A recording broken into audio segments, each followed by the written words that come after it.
Myant, Myantx, fabrics, technology, future of medicine and technology.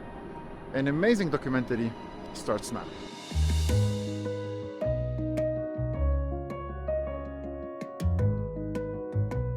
I'm Lebanese من قابل, a town that I love so much, and all my memories and dreams of this future that I'm living in now started back then.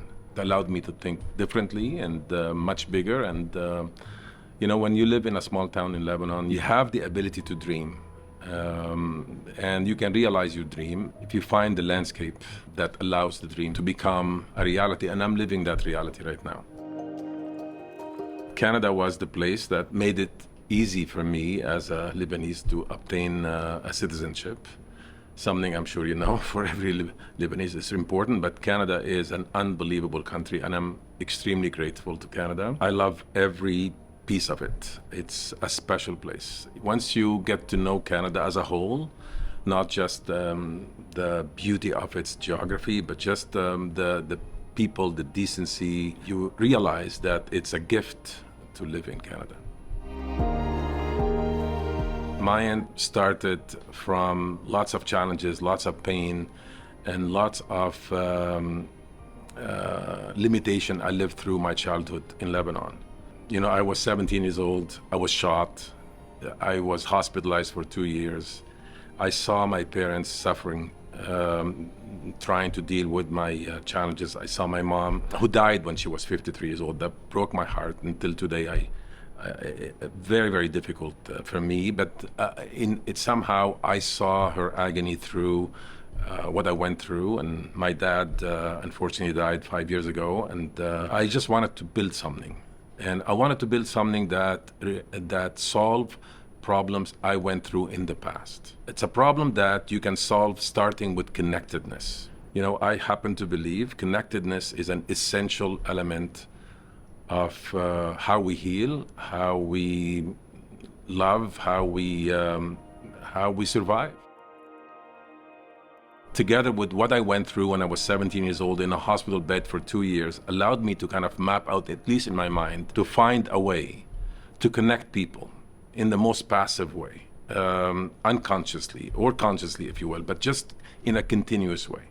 And so connectedness for me is at the core, it's at the DNA level, if you will, of what we're trying to do. And connectedness should not be limited to people who can interact with technology. In the case of my dad, you know, you could have any technology, but someone with dementia can't interact, can't learn new habits. So what I saw with my dad, you know, notwithstanding all the difficulties he went through, I've never seen him going outside naked. I've never seen him going outside without his clothes.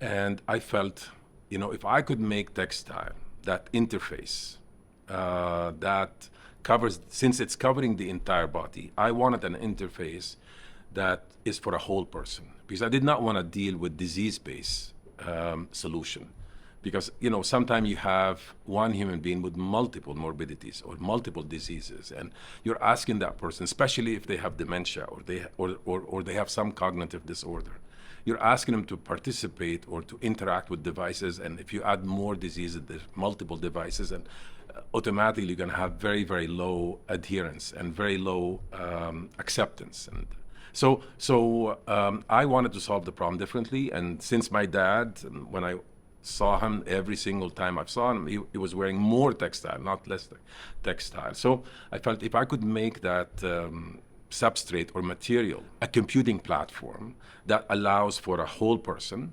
since 100% of the population are wearing textile from top to bottom, I felt if I could make textile not only sensing platform, but also actuating platform. I wanted to create a closed loop system that it allows for personalized solution, not generalized.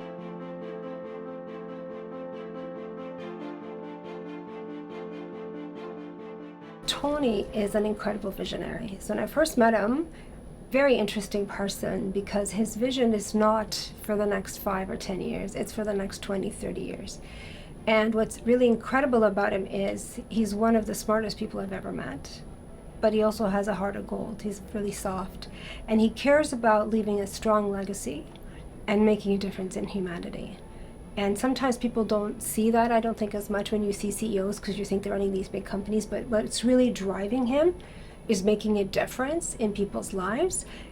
So that's really important part of the business for him. But the other part too is he cares a great deal about innovation and creating a really strong ecosystem for the Canadian economy and the global economy. And he's done that through his investment with the center here and the way he's built Myant and set it up. In healthcare, most solutions are designed around 5,000 or 10,000 people testing a product, or a clinical trial that allowed 5 or 10,000 people. But it does not, in my opinion, represent the whole population, and it does not allow for personalized solution. Currently, we're all dealing with generalized solution. It's one size fits all, and it doesn't work like this. 8 billion people every single day wear textile from top to bottom, and I wanted textile to be an interface. And of course, one of the outcome, I should say, of this interface is for medical purpose. So I wanted the interface to meet regulatory requirement. But it doesn't mean I cannot use it for sports or gaming or work. But I wanted in the background healthcare to be present. So for me, it's like having, my grandma next to me. So this idea of healthcare only when you're sick, something I don't believe in. I wanted healthcare to be a companion with me on a continuous basis. So I wanted to deal with condition before they manifest into chronic one. And so I wanted to prevent, and I wanted me and my family to be connected to each other, because I could now converse with my family about what's making me worried, what I'm worried about, using data I collect from them and they collect from me. So the conversation will now have evidence as opposed to just constantly guessing. In our dialogue, in every family, you're always asking, how did you sleep? Or how was your night? Or are you taking your drugs? Or are you taking your medicine? Or are you doing the rehab? But we have no evidence. We just ask those questions in the abstract, and we depend on people kind of answering us, telling us, okay, yeah, I did, but you have no idea if it's done right, if it's the right dose, if they had the medicine with food or not. I mean, all of those things are completely not part of understanding. So, which, if you are living close, imagine if your dad is living with you, you won't be asking those questions. Those questions are answered automatically because you're watching your dad if he's doing his rehab. You're watching if he's taking his drugs with or without food. You're watching if he slept okay or not.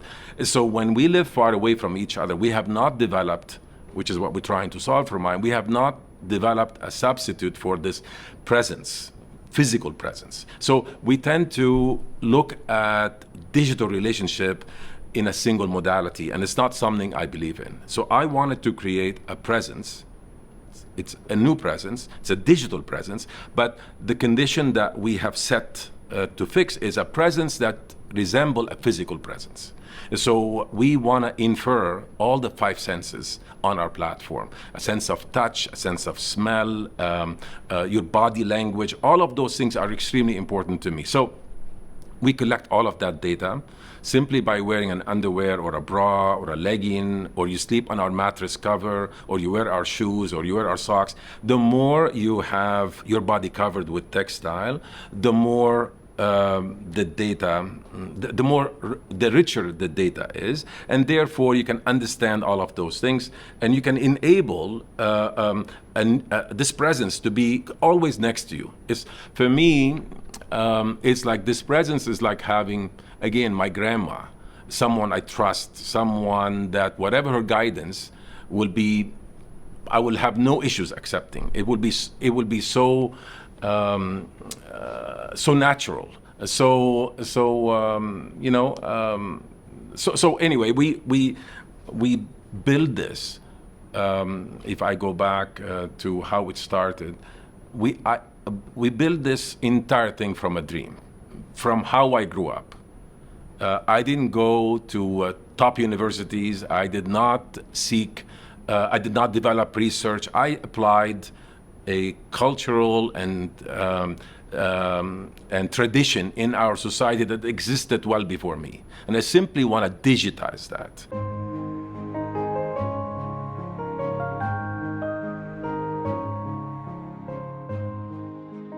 What Myant is developing, we're not advocating, and we can't replace the Apple Watch or medical devices, but what we've developed a framework of interoperability. So since Textile is covering us from top to bottom and we're sitting on Textile, we define it in our own architecture as the primary connection. And therefore, an Apple Watch or an Oura Ring or AR, VR, these are augmenting devices. They're not a replacement to the primary connection. So why I say that? Devices on the wrist, they don't collect data from the entire body. They don't deliver actuation back to the body. Like, for example, Apple Watch or a wristband or any location-based technology, they are doing certain things in the realm of wellness and sports for the most part. But when you're looking at an immersive relationship between the human body and AI, you need to think of, okay, what's the interface? For example, if you take those wristband device that you have, if you want to measure your EKG, you have to take your finger from your right hand and put it on the dial and hold it for 30 seconds to have an EKG reading. So imagine you're sleeping and you had an irregular heart rhythm. How are you going to wake up and know that you're supposed to do? And by the time you do that, maybe the irregular rhythm is gone. So the idea is we look at those devices as a secondary connection, but definitely they're needed in this interoperability framework. You have to remember, I want to build a digital presence that is as equivalent as possible to a physical presence. So to do that, not one company will be able to enable that, but it's bunch of companies. In fact, every type of sensors and every type of actuators, including sensors in this room, needs to be fused in the same data framework.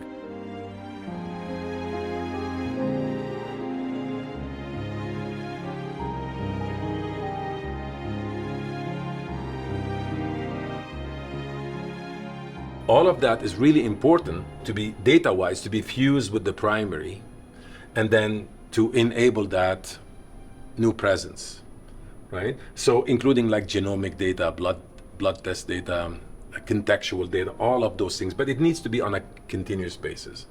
And as I mentioned, our textile is not just a source of sensing and actuation, but also a source of energy. So we can bidirectionally power through induction third-party devices to make it easier for people to wear their textile and use it as a source of sensing, actuation, and energy harvesting. This polo here is a very unique product. It's a loose product, but it can measure blood pressure as well as ECG without a cuff. So the blood pressure measurement over here does not require a cuff contracting to measure your blood pressure. It does it using very advanced AI and some of our sensing platform. These type of legging are legging for the future, for especially the elderly community who develop atrophy over time, and then atrophy will lead to falls. And so if you can see some of those cushioning or shape, these are unique electrode that could deliver electric stimulation to certain muscle groups to keep those muscle healthy and well trained. These are some of our connected worker interfaces. These products are very unique. They measure your body temperature as well as some biometric data, but they also deliver heating in various parts of the body. But one of the benefit of these garments, they run power from top to bottom. So you can use a glove, a heated glove, but you don't need to have a battery for the glove. It takes its power from the sleeve. Same with the sock, it takes its power from the bottom of the legging. So it makes it much easier for a worker who's working in a cold environment like cold storage, or lone worker working especially in Canada, we have lone worker working in oil and gas in a temperature of -20 to -25 or even more Celsius. So to simply have 4, 5, or 6 layers makes the person really not flexible. So using our base layer plus maybe a simple jacket could give you enough protection as if you're wearing like a 1-inch thick down jacket. You can see it. It allows for balance monitoring for people with cognitive disorder. They check, they ask them to walk on a mat of 8 feet. We can do that at home. We have it in the shoes. We also have it in bedding. A very large development in the connected cabin of the future. This is a Canadian project that we have developed a sensing and actuating platform for the interior of the car, from the steering wheel measuring bioimpedance, hydration, as well as your EKG, and from that we can determine fatigue and other biomarkers. These are unique technology for someone who had a stroke. You have to kind of retrain their muscle memory. So we use electric stimulation using specific protocol, and all of those products are following clinical trials and things like this. But it allows people to rehab at home much faster. And one of the challenges since COVID, it's very difficult to book an appointment. It's always in the future. Some of those conditions, I should say, need early intervention. Again, this is also very good product for people who unfortunately have lost limbs. So it allows them to kind of use some of our muscle data. We can read the muscle data, and using AI, we can develop, you can see over here, every move over here, we can control an environment. So it allows someone who is wearing an assisted device or prosthesis that could participate as close as natural as possible. I manage the center here, so formerly Xerox. Been here for about 12 years now. Background is chemical engineering. Did a lot of highly technical kind of principal engineering side, and over the past 2 or 3 years, transitioned over to the management side of things. So it's fun to be seeing both sides of this, especially during a transition, but I've been working in the advanced material space my entire career. And it's a great group of people that we've got working here, and it's especially great that we've got the Myant team joining us as well, which is a nice, interesting spin on all the advanced material work we do. I think Tony showed you around and showed you some of the advancements here, but maybe I can take you for a tour of the center, and we can take a look at how some of the stuff we're working on fits into that picture. So I'm going to give you an overview of the center. Okay, so here we see a mock-up when it was built. 1974 is the original data breaking ground, and the first part of this research center is around the pilot plant, so this section you see here. And the reason it was built is because we've got a research facility up the road at Xerox back in the day, and the idea is what happens if the scientists were successful? You know, what happens if they do develop the next material? What do you do with it? I mean, if you don't have a place to scale it up, not just to convince the technical people that what you're working on is important, but to convince the accountants you can make money off of it, you've got to have that pilot plant. So that was the first piece of the puzzle here. And then about 10 years later, the rest of the facility was built, which is mostly scientists and researchers that kind of feed the new idea and developing idea funnel in through the pilot plant towards productization and commercialization.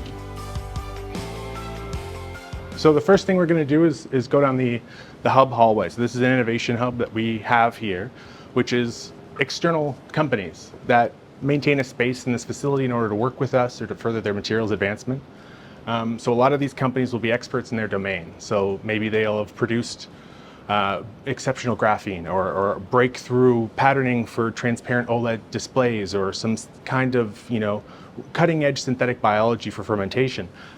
Once you've got that idea, there's a big step to when you can make money off that, to when you can actually fill a box with a product and charge someone for it. So that whole transition of scale up and development and productization is what their presence here allows us to work with them on. So working with them on development projects so that they don't have to replicate all of this, they can put their investment dollars towards milestones faster by spending them on a much smaller presence and leveraging our expertise in that field to get them through the milestones. So here we see a Xerox 914 copier, kind of the quintessential, piece of office productivity. And this really tells a story about the center, because this center has over 3,000 patents developing materials in the space, really advanced cutting edge, from toners to photoreceptors, and really pioneering the advancement of materials that enable a system. So as we progressed through developing all these materials for Xerox, we also opened up around, over 10 years ago, an external business. So we said, we've got all these capabilities and there's so much to offer other people working in this space. So the idea of open innovation started, and we started working and leveraging our capabilities and offering them to external partners and external clients. And that's really where our innovation hub started. So our innovation hub was really the beginning of that journey where clients and partners would reside in the same building with us, and we would carry out work in parallel. And so that business was maybe a smaller part of what we did when we were under Xerox. The transition under Myant has been fantastic for us, because it's allowed us to really open up our offerings, open up our types of engagement models, open up the types of people we work with, and especially we've got a real interesting synergy in the med tech and healthcare device area with Myant's core focus in that space. So it really enables us to have different offerings for the people we work with, to get them to market faster, not just for themselves, but in partnership with us on our platform as well. So that synergy is a really interesting story, that we were able to leverage what we had in open innovation, and now as Myant employees, we're able to build on that and really use it to grow the core offerings. So these are where our clients reside. So this is Bick, famous pens and lighters, but looking towards new growth opportunities. What is marking going to look like in the future? What is the intersection between marking and that expression of creativity with the human body? So they acquired a company doing temporary tattoos, digital temporary tattoos, using a really interesting skin chemistry to enable that marking to be semi-persistent. And that has really been an anchor for Bick to explore new growth opportunities. And what we're helping to do is to break ground on some interesting partnerships around the healthcare marking side of things. We also move on. We've got a company here, Universal Matter. This is a company making very advanced morphologies of graphene. So graphene is everywhere. Think of batteries, think of, you can just think of batteries and it's huge. But this is one of the cutting edge companies here, making the materials that are going to change the way we interact. Lots of different types of processes we do here. A lot of people think Xerox and they think inks and toners is everything, but there is so much science even within that if that wasn't everything. So think about the coatings you make for inks. Those same technologies are being leveraged to make self-cooling paints, right? It's a formulation, it's a bunch of materials working in concert to deliver a specified performance. And the same way we did that with printing and document technology, we're now doing that in the clean tech space, and we have been for years. We're doing it in the advanced electrification industries. We're doing it in healthcare and med tech. So you can see how these core skills really transfer. When you're coating perovskite solar panels, it's the same basic principles of when you're coating ink on a page. You've got to make sure the film forms well. You've got to make sure it adheres well. So a lot of these foundational experiences were able to be leveraged with the current science that's really important for the future.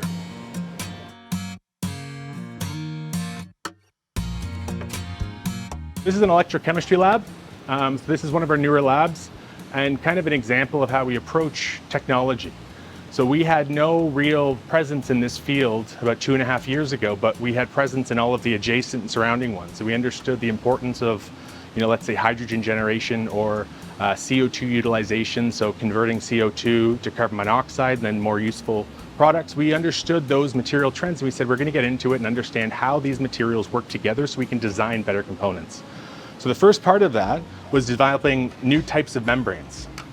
So we can take a look at some of these membranes. These are covalent organic frameworks, real cutting edge types of technologies that are going to extend the lifetime of membranes. So when you think of the types of plants that are going to produce hydrogen for, let's say, steel making or new types of industry, they're going to use electricity and things like water to create hydrogen. And these hydrogens will be used for, let's say, reducing steel or maybe making fertilizer. But the idea is that the working capital requirements of those plants are very different than the previous ways of making hydrogen. These have to do with consumables. So if you're making hydrogen using membranes, the lifetime of that membrane is what dictates a lot of your economics. So we focus our work on saying, okay, how can we make the levelized cost? How do we make the lifetime and stability of that membrane as best as it can be to deliver not just a good idea, but a good idea with economic impact? And so when you take on a challenge like that, you've got to understand the surrounding systems, which is why this lab has so many surrounding capabilities. So not just, the cell, but what does the balance of the plant look like? How does the flow sheet look as it's going to be one unit operation within a larger system? And if you're going to do the membrane, you got to understand the catalyst. So we did a lot of work in printed electronics. So we've got a big background in nano silver inks. These happen to be very, very good and some of the best catalysts for converting CO2 to CO, which is the core of one of the approaches of utilizing CO2 for upcycling, let's say carbon upcycling. So we were able to take our silver nanoparticle ink with our benchmark membrane performance and really get to that next level of CO2 to CO conversion. We also took that same technology with different types of catalysts and developed really groundbreaking lifetime results in the hydrogen space, which we're really excited about as well. So these membranes, although we started in the clean tech space, this core foundation, this core knowledge is going to be extremely useful as we start talking about biosensors with Myant when we collect different types of data from the body. The same fundamental underlying principles of electrochemical reactions that you'd see here are the same way you measure glucose with a patch in your arm. So understanding, having this baseline of working in the space and now leveraging it to develop the next generation of wearable biosensors is really what differentiates the approach here and why it's so exciting to work here.